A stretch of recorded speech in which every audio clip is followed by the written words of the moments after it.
Hi everyone, welcome to Cami's camera. I'm here with Asia Celine. and she is my old friend from Middle school. so it's all the way been back. I know it's been quite a few years. Yeah. A long time.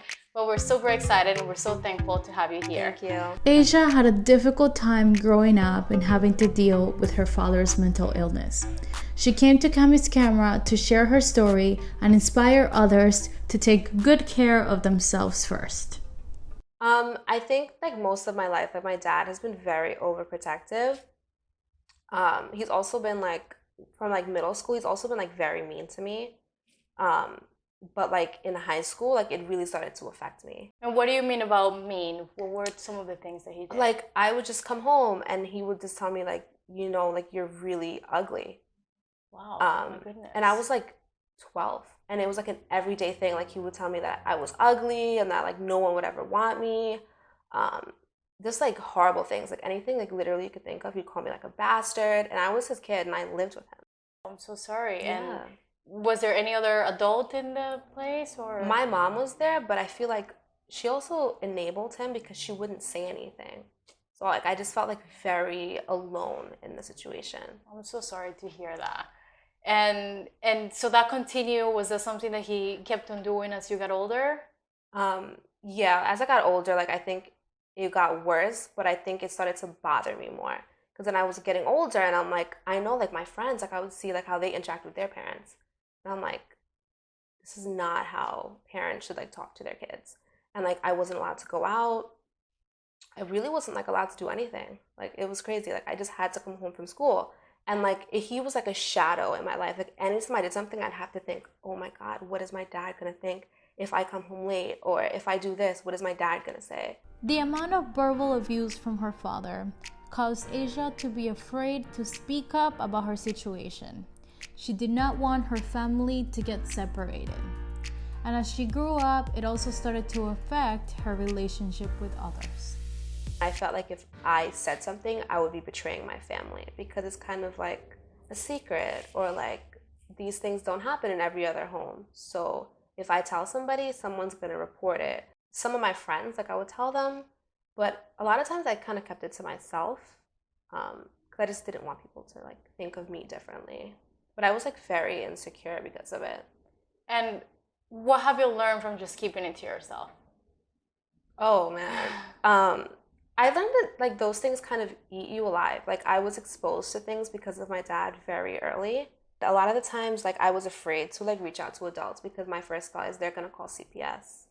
Because I think some of the things that I went through weren't okay at home. And I was always afraid like if I tell a teacher, I tell a guidance counselor, they're gonna call somebody. Yeah. But sometimes those things might be necessary, and you do need like an outlet for yourself. So if there is like a trusted adult you could reach out to, just please do that, just for like yourself. Don't think about what's going to happen to them because they're not thinking about their actions affecting you. Has this affected you, maybe with other relationships? I started taking counseling because like I would realize like I was lashing out at my boyfriend, and I'd be like, this is something dad would do. I know my dad would say like very mean things just to see how the person would react. And I would do that to him. If my boyfriend got me upset, I would do something really mean to him. And then I'd be like, oh my God, what am I doing? I think, and then I was also very anxious myself. Like everything would trigger me or make me nervous. And I would just be thinking about my dad. And I just feel like I didn't get to enjoy a lot of like my earlier years because I was always like thinking about what my dad would do. And it affected my relationships because like with my boyfriend, like when we first got together, I think I was very like nasty to him because people at home are nasty to me. In the United States, 1 in every 25 people are mentally ill or have some sort of mental illness. That is around 10 million people in the United States going. Some of them might not even know if they have that. And it gets worse because then it affects their close family members that then suffer from something similar or different when it comes to creating or building those relationships. So we have to be very thankful to those close around you, especially that we're able to keep it together and understand that this is something that you can do it. But also to yourself because you're aware of the situation and you're trying to figure out what to do to make it better. So that's beautiful of you as well. Asia had enough after she graduated from college. In an argument with her father, she decided to leave her family and figure out what to do for her best interest. So the night before, like, I was reading and doing my homework, and my dad came into my room and like, he's like, oh, can you come clean something up for me? And I was like, okay. And then I didn't come immediately. And like with him, if he asked you to do something, you have to get up and do it now. Wow. I didn't, because I forgot what I was doing. And like he came into my room and threw my books on the floor and like grabbed me by my wrist and tried to like drag me off my bed and started screaming at me and telling me like, you know, like, you don't know how to be a woman, like you're not gonna get married, like you need to learn your place. And I feel like it's because I was about to graduate, like a lot of his feelings just started coming out. And then I didn't speak to him that day. And I came home the next, maybe I think it was Monday after. He's like, you need to go. He's like, I don't want you around here. Like, you're a bad influence on your sisters. You think you're better than me because you're graduating college? And I was like, I didn't even graduate yet. Like, what are you talking about? And then he was just like, yeah, I never want to see you again. If you come back here, I'm going to make your life a living hell. You're not my daughter. Like, I don't care about you. I don't care if anything happens to you. You need to go. And in that, I texted my mom and she just didn't reply. In that moment, I was just like, I've literally had enough. I just graduated college 2 weeks ago and I packed up my stuff and I left. I was literally living with a friend and I worked in Queens and she lived in Brooklyn. And I would travel every single day, very early in the morning to go to work. And I would cry like every single day, like, oh my God, am I gonna have a place to live?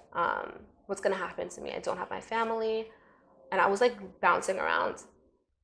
I feel bad for him because it's kind of like he refuses to acknowledge that he needs help. It just makes me sad because I wish I could have a relationship with him, but I know that right now it's just not possible for me.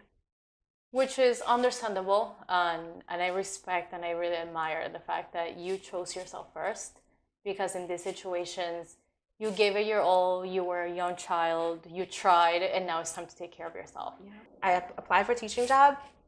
I came back and I got the interview. I took the job. I moved out, got my own place. It's been great. I think that like even though that happened, like it was just a positive outcome at the end. Wow. My goodness. Thank you so much for sharing that. Of I really, course. really appreciate it. And I think it's not easy. And it's been very difficult to just hear, because as somebody that knows you from a very young age, to know that like you were my friend in moments where I was sad because I couldn't speak, you know, about what I was feeling, and to know that in a different way, you couldn't speak about what was going on to you when you really had nobody there or you felt alone. Yeah. It really breaks my heart. But I've seen you throughout the years. Somehow on and off we stayed in contact through social media, and I think you're a wonderful woman. I think you're a very wise woman. I've always sent you kind of something saying, wow, where do you come up with all these things? Because they're like so smart. So like, I love that. I want to finish it off and just saying thank you so much for being here. Thank you for having me. No, we really appreciate, and we know that there's a lot of people out there that might be going through something similar. What would you tell to kind of those people that are really going through something very similar? I would just say, love yourself. Look for those redeeming qualities in yourself. Spend time doing things that you care about, and invest in yourself, because at the end of the day, this is your body forever. This is your home forever. And if you don't take care of yourself, especially your brain, your personality, your heart, it's going to be hard for you in the future. Something I tell my kids all the time is, if you would never say it to anybody else, don't ever say it to yourself. All right, guys, this was Camila Brango and Asia Celine. So thank you so much for watching Cami's Camera. Stay tuned for the next episode. Thank you, guys. Bye-bye.